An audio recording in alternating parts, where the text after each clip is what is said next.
Takže zdravím všetkých a v tomto videu vám chcem ukázať 3 dividendové akcie, ktoré ja momentálne osobne nakupujem a ktoré sú podľa mňa za dobré ceny a za ceny, ktoré som ja za ne ochotný zaplatiť. Takže prvú akciu tu máme Starbucks, každý spoznáte Starbucks, nemusím ho predstavovať. Starbucks má dividend yield 2,47% momentálne, čo je nad 5-ročným priemerom. Čiže môže to naznačovať to, že táto akcia je podhodnotená. Dividend safety je podľa tejto stránky safe, takže myslím si, že tam by nemal byť žiadny problém. Starbucks raz zvýšil dividendu o 7,5% v septembri 2023, čo je podľa mňa pekný nárast. Price teraz je momentálne za tých $92,43, market cap, je to mega cap spoločnosť, takže tak. Poďme sa pozrieť na ďalšie faktory. Majú payout ratio 59%, čo je podľa mňa fajn. Forward payout, musím sa naučiť rozprávať, prepáčte. Ešte som kúsok v strese, takže ospravedlňujte ma pri týchto videách, ale bude to lepšie, verte mi. Čiže forward payout ratio je 54%. Ako vidíme, 13 rokov navyšujú dividendy bez toho, aby tú dividendu orezali. V recesii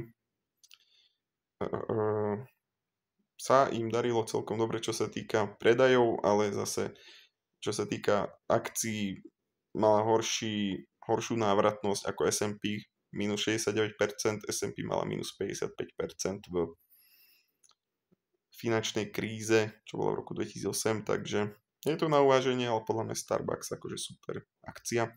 Dividend growth, ďalší dôležitý faktor, 5-roční majú 10%, 10-ročný 17%, čo je veľmi super a vidíte, ako sa tento graf dividend vyvíjal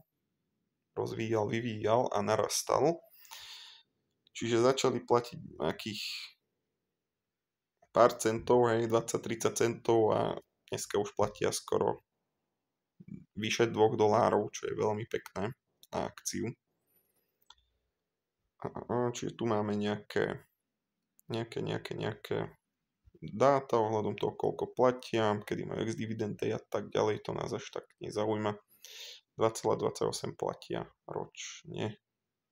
Platia dividendu kvartálne ako väčšina akcií.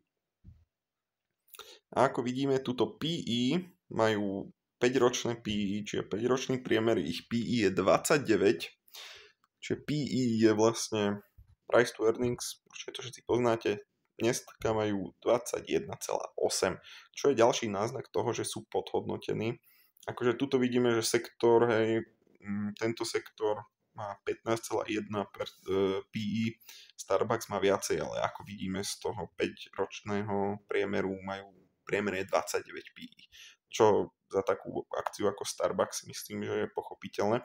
A ja si myslím, že sa to bude šplhať skôr k tomu priemeru 26-27, čiže aj cena by mala vyrásť. Podľa mňa, ako vidíte, je skoro na 52 týždenných minimách.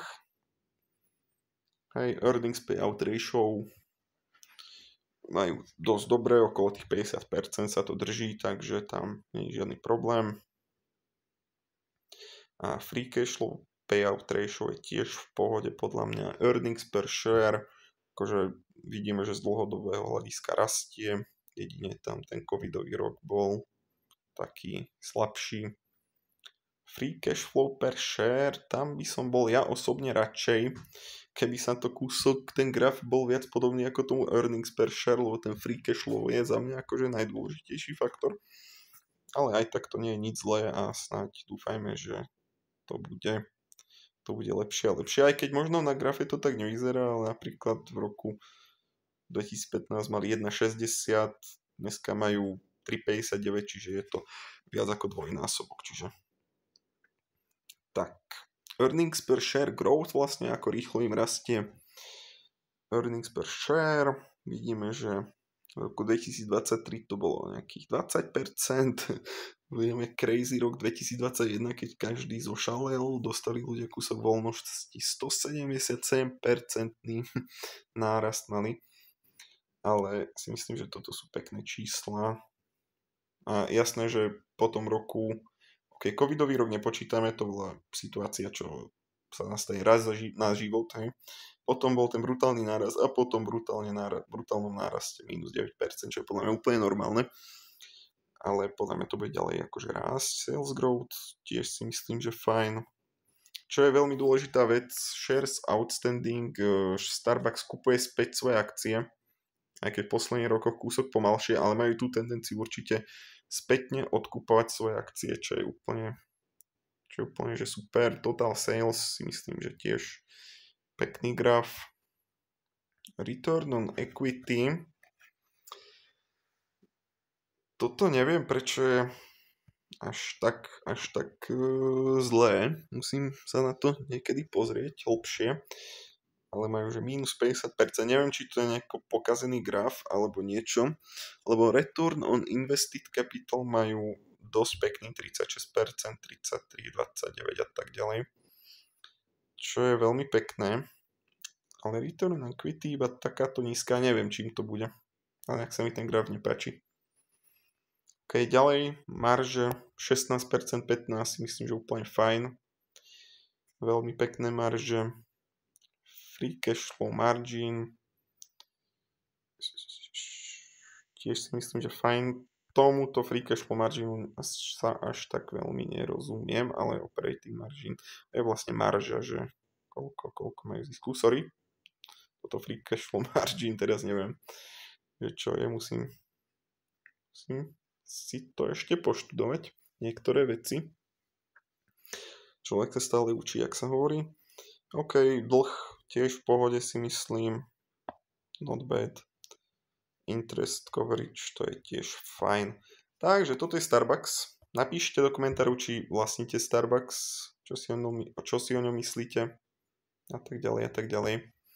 A poďme na ďalšiu akciu a to je Pepsi Cola. PepsiCo.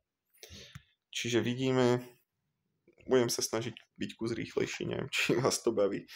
Dividend growth majú 7,1%, majú veľmi safe dividendu. A keď sa pozrieme na 5-ročný graf, tak tá dividenda je teraz dosť brutálna. 3,29% pri týchto cenách, čo je podľa mňa úplne krásne. A snažím sa každý mesiac kupovať jednu akciu Pepsi aspoň. Už ich mám asi 6, teraz budeme dokúpovať 7. Takže si myslím, že za Pepsi brutálne ceny, brutálny yield, aj keď ten rast už tam nie je až taký, ale Pepsi za mňa podhodnotená firma, ktorú sa teraz oplatí nakupovať. Ja som mal také dlhé obdobie, furt som túžil si kúpiť Pepsi Colu stok, ale boli brutálne drahí, teraz sú konečne lacní. Chcem to využiť. Najlepšie, ako sa len dá. Čiže vidíme, že je to dividendový král, platia dividendy a zvyšujú ich už 59 rokov. Zvyšovali ich aj cez poslednú recesiu, mali lepší return ako S&P 500 počas recesie, bože môj, čo už rozprávam, prepáčte. Payout ratio 65%, si myslím, že pekné, dividend growth. Akože posledných 5 rokov 7% dividend growth za mňa super. Posledných 20 rokov 11% si myslím. Ja som spokojný s takýmto growthom pri takejto veľkej firme ako Coca-Cola, Pepsi Cola. Takže za mňa super. To vidíme, hej, platia 5,42 za kus kvartálne. Toto je ďalšia zaujímavá vec. 3,29% dividend yield, toto som vám už na začiatku hovoril. 5-ročný priemer je 2,83%, čiže jednoznačne to za mňa hovorí to, že táto firma je podhodnotená. A keď si pozrieme PIčko, tak 5-ročný priemer je 24, teraz sa predáva za 20, čo je podľa mňa fajn. Vidíme, že je to podobné ako sektor, v ktorom Pepsi je, to PIčko.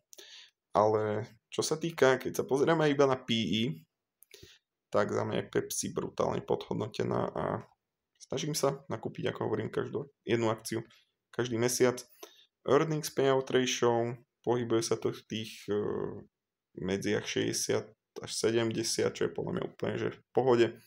Free cash flow payout ratio, tam je to už kúsok horšie pri tej Pepsi 77, 86 mali, je to dosť podľa mňa, ale si myslím, že to nejako poriešia úplne v pohode.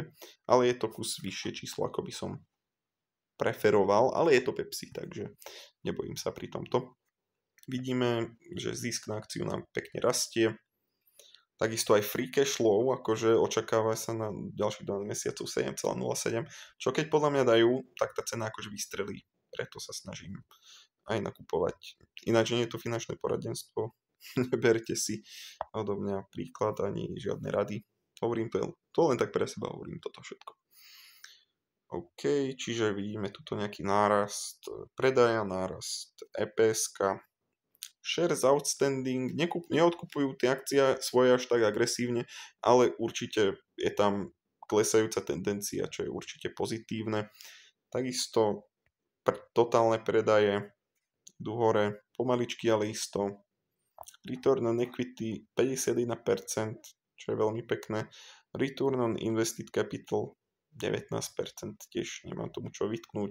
Marže si myslím, že fajn, na to, že je to proste kola a tak ďalej a tak ďalej. A nielen kola Pepsi, pokiaľ by ste nevedeli, majú Lay's a podobné snacky, majú tam toho 1 500 000, neviem teraz čo všetko, ale väčšina z nich nie je u nás, takže je to primárne v Amerike, takže neviem vám povedať, ale majú to portfólio týchto snackov a produktov, ktoré PepsiCo predáva brutálne široké, takže určite sa na to niekedy pozrite, alebo môžeme sa na to niekedy pozrieť. Ale brutálna akcia, brutálna spoločnosť. Takže tak, toľko k Pepsi. Poďme na Realty Income. Ktorý je REIT. Určite každý poznáte Realty Income. Je to momentálne moja najväčšia pozícia. Som v nej pri nej v mínuse, keď nepočítam dividendy, iba kapitál výraz nejaký 5-6%, ale prikupujem stále. Už mám okolo 35 akcií Realty Income. Nejaké 4 by som chcel dokúpiť ešte tento mesiac, uvidíme, jak sa to vyvinie. Ale podľa mňa brutálne podhodnotená akcia, takisto ako Vici Properties, takisto ako plno teraz REITov a plno teraz aj utilities, čiže hej, proste akcie, čo je firmy, ktoré predávajú proste energiu a tak ďalej sú teraz dosť podhodnotené, tak ako napríklad Nextera Energy a tak ďalej. Nejaké tie American Waterworks, oni sú dosť akože za fajn ceny, si myslím. A vidíme dividend yield je brutálny. 80, čiže majú proste safe dividendu. Rast dividendy je o dosť nižší ako pri predchádzajúcich akciách, ale je to proste REIT. Tam to funguje kúsok ináč, no podľa mňa, tieto dividendy. A teraz je tam cena za akciu $52,88, čo je podľa mňa brutálne nízka cena. Payout ratio 76%, čo je na REITy podľa mňa super. Takisto tieto metriky, nemám čo ubiknúť, je to dividendový, teraz neviem, či sú král, alebo iba aristokrat, čiže zvyšujú dividendy už dosť dlho. 55 rokov platia bez toho, aby znižili nejakú dividendu. Ten rast dividendy je tam slabší, ale ako hovorím, na REIT je to celkom fajn. No a tuto máme dividend growth streak, čiže rast dividendy majú už 29 rokov nepretržite každý rok. Im tá dividenda proste rastie, síce pomalšie, ale za mňa je to úplne fajn, keď ten yield má teraz, že skoro 6%, čo je úplne že super. A neviem, presne tuto som sa chcel dostať. Tuto payment, hej, ďalšia vec pre tých, čo by nevedeli, platia mesačne dividendu Realty Income. Ďalej tu máme dividend yield, ktorý je 5,82 k dnešnému dňu a 5-ročný priemer je 4,44%, čo je podľa mňa úplne brutálne. Už roky sme tu nemali takýto dobrý yield. Vstupný na Realty Income 5,82, proste za mňa brutalitka.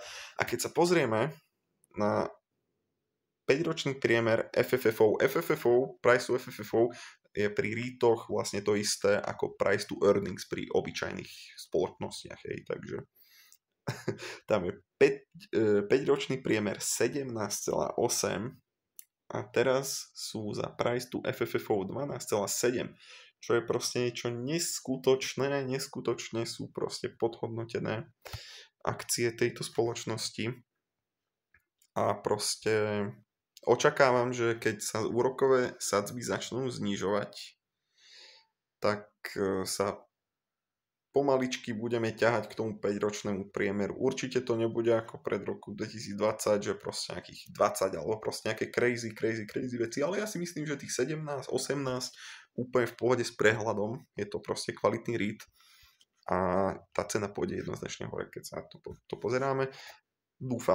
Dúfam, ale proste logika nepustí.